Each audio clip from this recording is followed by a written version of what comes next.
Our movie begins with a startling scene. A young man suddenly wakes up, finding himself in just his underwear in a strange, unfamiliar room. He's completely confused. He has no idea how he got there or who might have brought him. As he looks around, he realizes he's in a very basic space. There's only a shower, a toilet, and a computer terminal, nothing else. No windows, no regular doors, nothing else at all. It's like a bizarre, high-tech prison cell.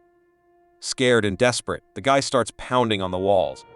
He shouts for help, hoping someone, anyone, will hear him and let him out.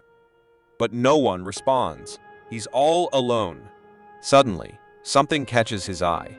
There's a monitor, and on its screen is a single word, share.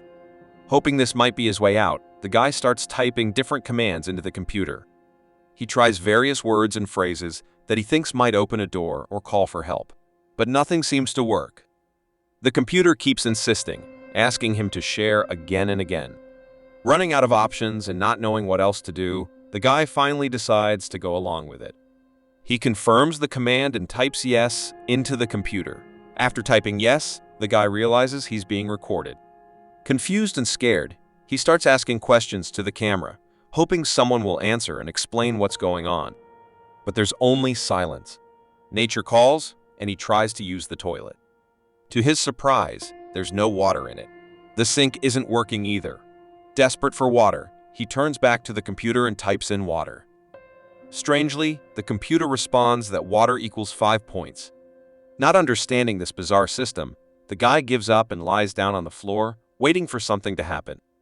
Suddenly, he accidentally lets out a fart. To his shock, this embarrassing moment earns him some points. With these points, he's finally able to get the water he needs. As he washes his face, a chilling realization hits him. This isn't just a recording, it's a live broadcast. Real people are watching his every move. The truth of his situation becomes clear. To get what he needs to survive, he'll have to entertain these unseen viewers. It's a twisted game of survival, where his most private moments are now public entertainment. Realizing he needs to entertain for points, the guy starts acting silly. He farts on purpose and dances around the room in ridiculous ways. But this doesn't earn him many points. Frustrated, he tries more computer commands and accidentally turns off the lights. With nothing else to do, he sleeps on the floor. Later, the computer wakes him, demanding he share again. Annoyed, he rants about his situation before taking a shower. Suddenly, a few points come in. Excited, he rushes to be silly again, but slips and falls hard on the floor. As he groans in pain and genuinely cries out for help, he notices the points increasing faster. It seems the viewers prefer real emotions to fake silliness. However, the points still aren't enough for a decent meal. When he tries to order food, all he gets is a bowl of dog food. It appears through a hidden hatch in the wall, adding to the room's mysterious nature. This twist reveals the cruel reality of his situation. Even his basic needs are controlled by unseen viewers, and he'll have to go to extreme lengths just to survive. Disgusted by the dog food, the guy tries to send it back. He types various commands into the computer, but nothing works. Realizing he has no other choice, he reluctantly starts to eat. Desperate for more points, he takes his act further. He begins to imitate a dog, barking and panting for the unseen audience. It's humiliating, but it works. More viewers tune in, and donation points start rolling in faster. With his new points, he excitedly tries to order some clothes. But there's a catch. He still doesn't have enough for regular clothes. Instead, they send him women's underwear. Swallowing his pride, he puts it on and models it for the camera. The stunt earns him more points, but at the cost of his dignity. As night falls, the emotional toll becomes unbearable. The man curls up on the cold floor, crying himself to sleep in despair. The next day, determined to improve his situation, he throws himself into entertaining the viewers. He performs silly dances and rambles about anything that comes to mind.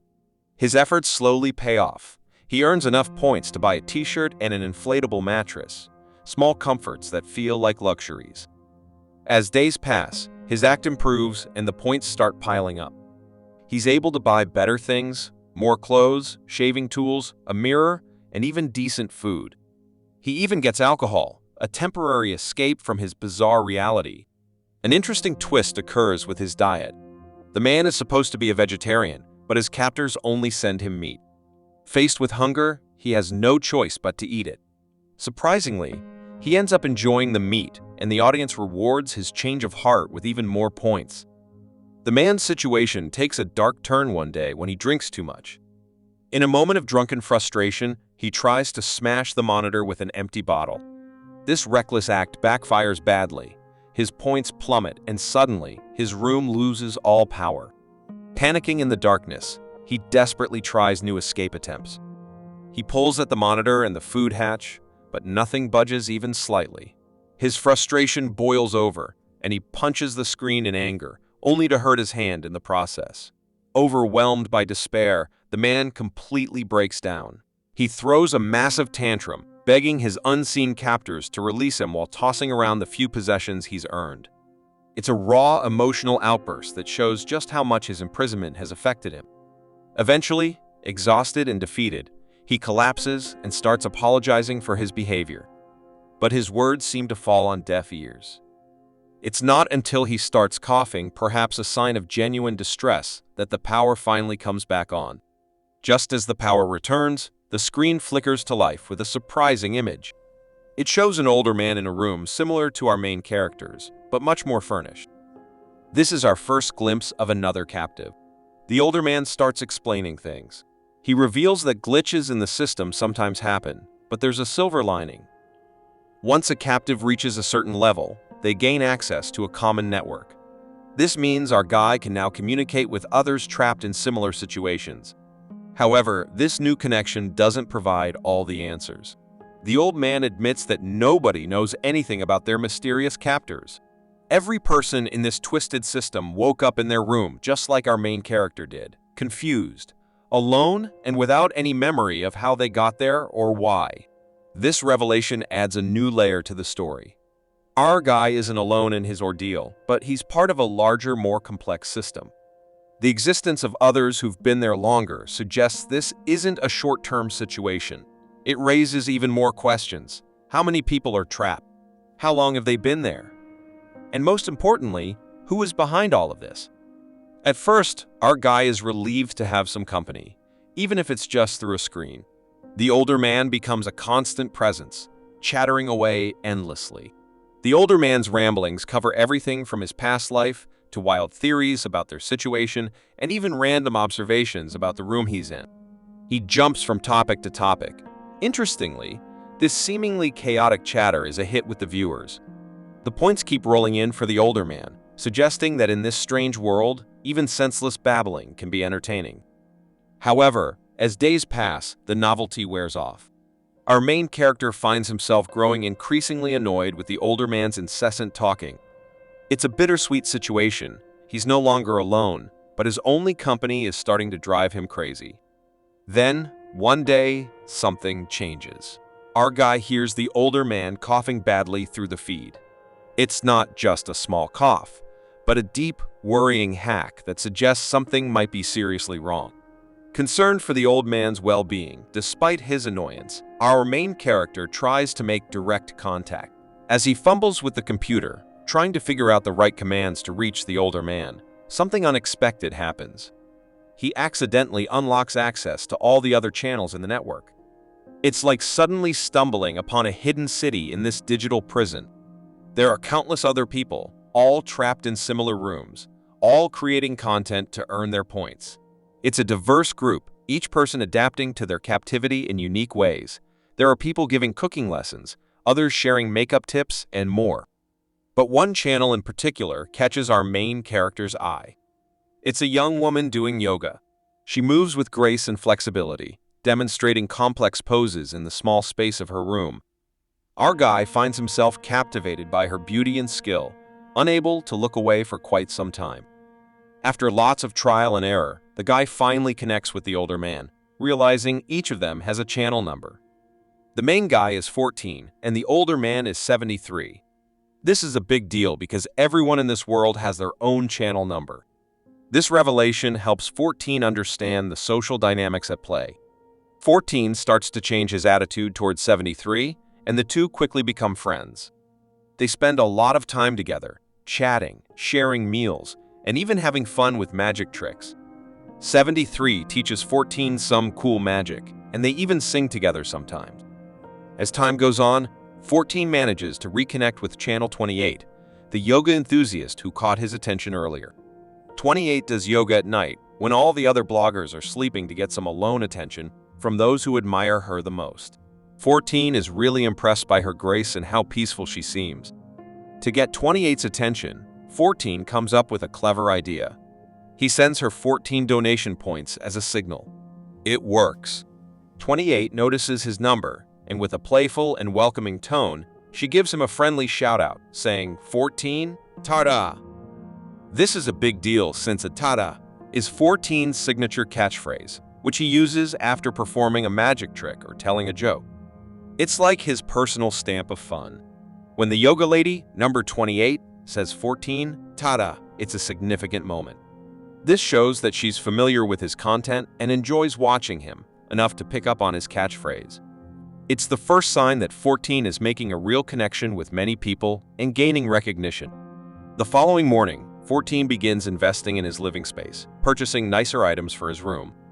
While 14 is upgrading his space, he keeps chatting with his friend 73. During one of their talks, 73 drops some serious knowledge about how their world works. He explains that they can't just stay at the same level of content creation. If they do, the viewers will get bored and stop sending donations. In this digital world, donations are super important. They need them to survive. 73 tells 14 that they need to be always growing and improving their content. It's not just about being good, it's about keeping the audience totally hooked. He uses the phrase, eating out of the palm of their hands, which means keeping the viewers completely captivated and eager for more. Taking this advice to heart, 14 begins trying tons of different things like stand-up comedy, exercising, cooking, singing, and the magic tricks he learned from 73. As 14 keeps trying new things, his hard work starts to pay off. His audience grows bigger, and he earns more points. These points are like money in this digital world, allowing him to buy even more cool stuff for his streams. He's creating a cycle of success. Better content leads to more viewers, which means more points, which he can use to make even better content. 14 doesn't forget about his teacher and friend. He also buys him a bunch of stuff that he needs. 14 starts practicing yoga, following 28's tutorials. It's his way of connecting with her. He also tries to help 73, who's been coughing a lot. 14 wants to buy medicine for him, showing he really cares about his older friend. But then something unexpected happens. While trying to buy the medicine, 14 makes a typo, a small mistake when typing. Instead of connecting with 73's room, he ends up watching the room of number 11. She's a new arrival to this strange place and is in the middle of taking a shower when 14's face suddenly appears on her screen. Naturally, 11 freaks out. She thinks 14 is the person who kidnapped her and brought her to this weird place. It's a tense moment, but 14 quickly explains that he's not the kidnapper. He tells her everything he knows about this place and how it all works. Once 11 calms down and understands the situation, she has an idea. She suggests they should have cohabitation rules. This means creating some guidelines for how they should all behave and interact in this shared digital space. It's a smart idea, showing that 11 is thinking about how to make their strange situation more livable. Just when 14 and 11 are getting to know each other, 73 joins their conversation. 11, being new and understandably scared, asks both men a crucial question. Has anyone ever tried to escape? 14 opens up about his own experience. He tells them about the time he attacked his monitor in an attempt to break free, and how he was punished for his rebellious act. This reveals that their captors are watching and have ways to keep the bloggers in line. 11 isn't ready to give up, though. She suggests they should analyze every bit of information they have. Her goal? To find a weakness in the system and a way out. She's thinking like a problem solver, trying to crack the code of their digital prison. But 73 doesn't take kindly to this idea. He accuses 11 of being condescending and acting like she's smarter than everyone else. He gets angry, yelling a lot before storming out of the conversation. After 73 leaves, 11 is left confused. She starts wondering about the bigger picture. Why were they chosen for this? She points out how weird it is that some company is providing housing and food to a bunch of random strangers. It's a good question. What's the real purpose behind all this? 14's response to this is surprising and a bit sad. He admits he wasn't anyone important in his previous life. Even more shocking, he confesses that this new digital life is actually better than what he had before. Why? Because now he matters to someone. People watch him and care about what he does. Sometime later, we get to see how 11 gets her donation points through her creativity. She starts a puppet show using homemade sock puppets, which amuses 73 and gets her tons of donation points, but not enough to buy her everything she needs. Feeling generous, 14 decides to gift a large number of points to 11, hoping she can buy a shower curtain. However, this backfires as 11 feels insulted, wanting to maintain her independence rather than accept charity. The next few days, 14 continues to entertain his audience. He cleverly turns his lack of artistic skill into comedy gold, offering hilarious drawing lessons where he serves as the model. These quirky ideas prove hugely popular, raking in even more points. As his point total grows, 14 steadily transforms his living space, making it more comfortable and personalized. Sometime later, things get really tense when 11 can't take it anymore. She can't stand any of this clowning going on and snaps, saying they should start a revolution against the whole system. This triggers a big argument between the three friends. They keep fighting until 73 starts coughing so much that he can't keep arguing. Later that night, something scary happens. 73's coughing gets much worse than usual. He starts choking and has a small seizure, which makes him fall against the computer screen. Now he's so weak that he can't move at all. 14 gets really scared and begs the people watching to help somehow. At the same time, 11 is trying to find something useful on the computer that might help. But while she's looking, she accidentally presses the wrong button. The button says Refresh Room 73. As soon as she presses it, weird things start happening in 73's room. The room begins to heat up really fast. Before they know it, flames start coming out of the walls. The fire is burning everything in the room, all of 73's stuff and furniture. Worst of all, the fire is burning 73 too, and there's nothing they can do to stop it. 14 and 11 can only watch helplessly as 73 suffer and die a painful death. Then his camera turns off. They sit quietly for a while, very sad about losing their friend. 14 tries to talk to 11, telling her it's not her fault. But 11 doesn't want to talk. To cheer her up, 14 does one of 11's puppet shows. This makes 11 say she wants to drink alcohol to forget her sadness. They both order lots of drinks and start drinking. As they drink, they pretend they're dancing together. They start talking about the last things they remember doing before they were taken away. As they keep drinking and talking, their dancing gets more fun and they start taking off some clothes. They realize they like each other in a romantic way. They decide to show off more skin as they use their hands to touch themselves in ways that feel good. Once they are done, they realize this hasn't helped with their sadness, and 14 admits he can still hear 73's voice. He begins ranting about the situation just like 73 used to do. 14 then says he agrees with 11's old revolution idea. All the people trapped in rooms like them should work together. They need to find a weak spot in the system that's keeping them there. 73's death shows that the system can make mistakes, which means it might have other problems too.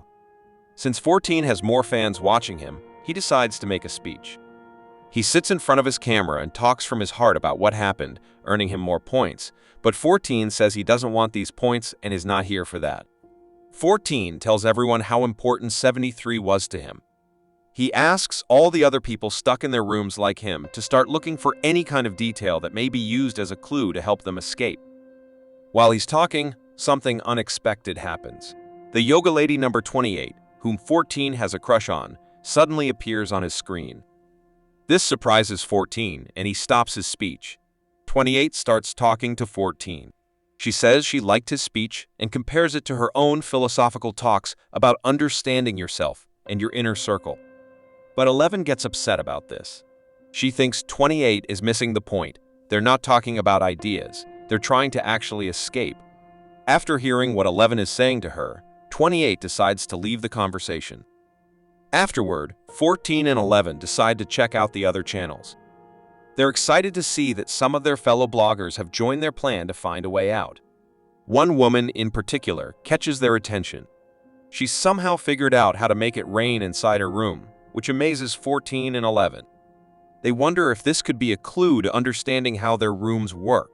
Later that night, just before 28 is about to start her usual yoga stream, 14 decides to reach out to her for a chat. He's curious about her thoughts on their situation. 28 responds, but her view is quite different from 11's. 28 expresses her concern about 11's attitude. She tells 14 that she thinks 11 is too angry and negative about everything. In 28's opinion, this kind of outlook can be dangerous. She believes that constantly focusing on negative thoughts could drive them all crazy in their confined spaces. Instead, 28 suggests a different approach. She believes in staying positive and making the best of their situation. She reminds 14 that his popularity comes from his ability to make people smile and laugh. In a world where everyone is trapped and struggling, 28 thinks this skill is incredibly valuable. 28 goes on to explain that in today's society, or at least the society they can see through their screens, happiness and laughter are rare. By bringing joy to others, 14 is providing a much-needed service. She warns him that if he continues to focus on escape plans and rebellion, he might lose his audience. Without an audience, he won't get any more points, which could make his situation even worse. Then 14 and 28 start doing yoga together on their stream. The noise from their yoga session wakes up 11 earlier than she usually gets up. She's not happy about this at all. Later, 14 checks on 11. He finds her glued to the screen, constantly watching other channels. She's been doing this for hours, barely taking any breaks. As days go by, more and more people join 14 and 11's plan to find a way out. Some of them have discovered interesting things about their rooms.